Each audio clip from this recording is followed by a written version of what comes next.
Now, I spent quite a bit of time studying all these people who had woken up. And I listened to what they said, and they seemed to agree with each other. This is what the Course in Miracles says at the top. The journey to God is merely the reawakening of the knowledge of where you are always and what you are forever. It is a journey without distance to a goal that's never changed. There's a line in the Course that says, see if I can remember it, those who seek the light are covering their eyes. The light is in them now. Awakening is but a recognition, not a change at all. So what the Course is saying, that what God created has never been changed. It says, I am as God created me. I am his son eternally. Which means we're still right at the end of this so-called journey over here.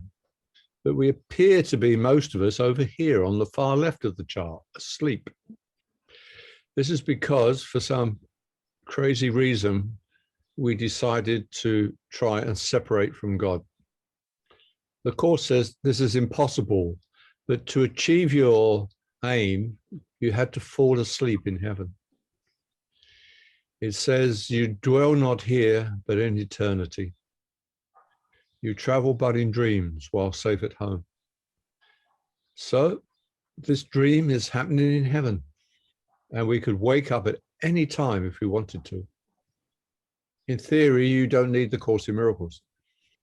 You just want to wake up beyond everything else. But once we separated, a part of us got very interested in the dream.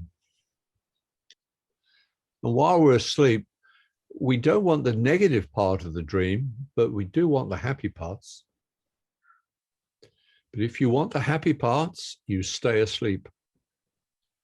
So that means we must be ready to let both the good and the bad parts of the dream go. And few of us want to do that yet. So we appear to go through stages. It's not really a journey because we are still in heaven.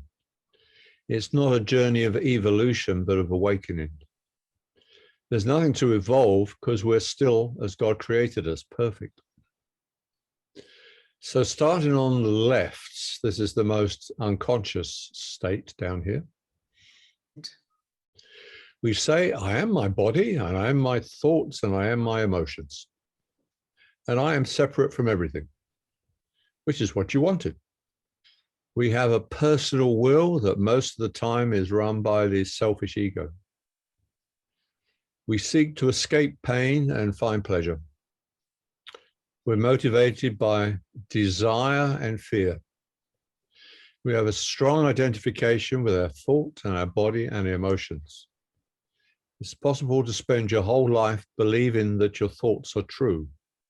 So a lot of us have this ceaseless mental activity going on. And we don't really see the ego. Our thoughts are believed as true. Right and wrong and good and bad rule.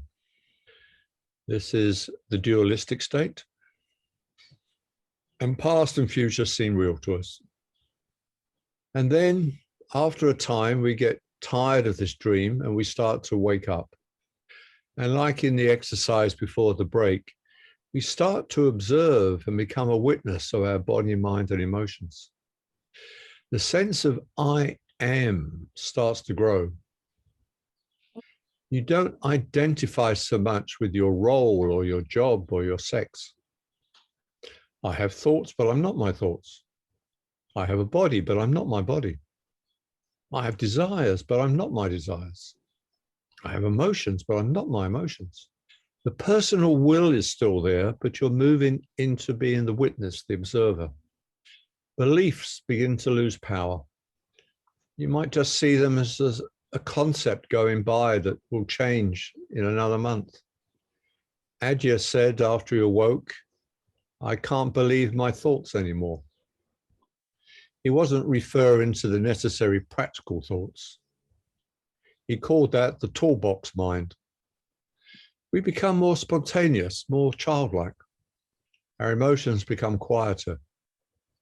We see when the ego starts up, and you begin to realize thought has its limitations. You're watching more without judgment. Good and bad starts to fall away.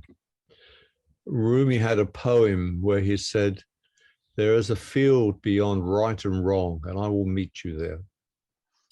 It's still dualistic. There's me over here and objects and people over there. Past and future don't feel so solid, and they're seen more as thoughts. And then the wonderful day comes and you awake. And like in that exercise where we were trying to move just to the position of awareness, you realize, I am awareness. Perhaps a metaphor would be like in the cinema, there's all the pictures falling onto the screen.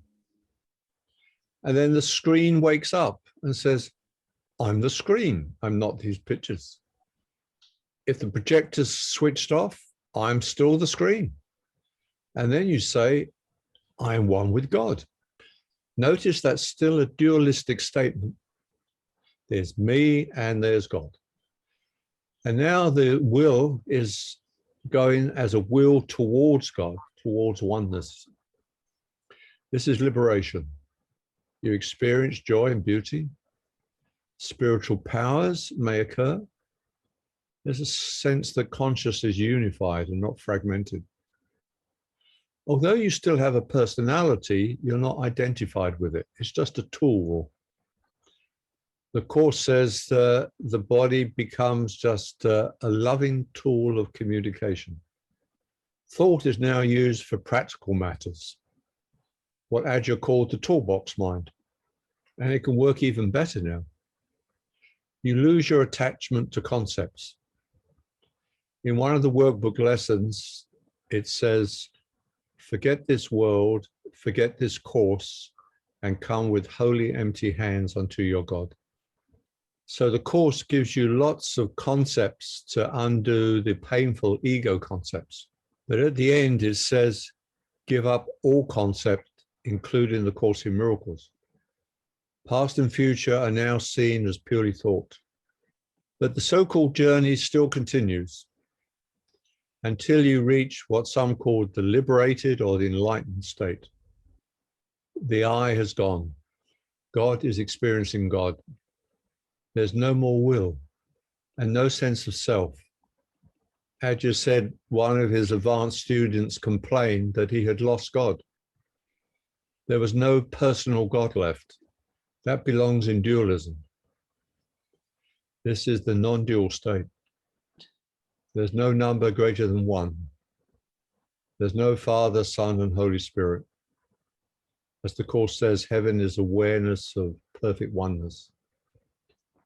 Remember in Adya's poem, he said, how ordinary. Who would have thought? It's so ordinary.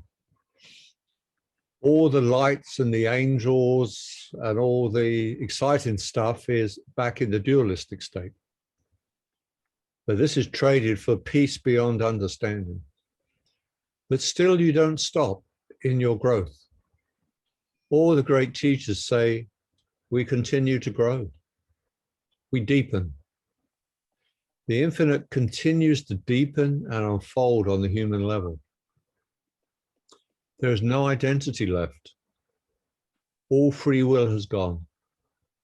You just know what to say and do in each moment.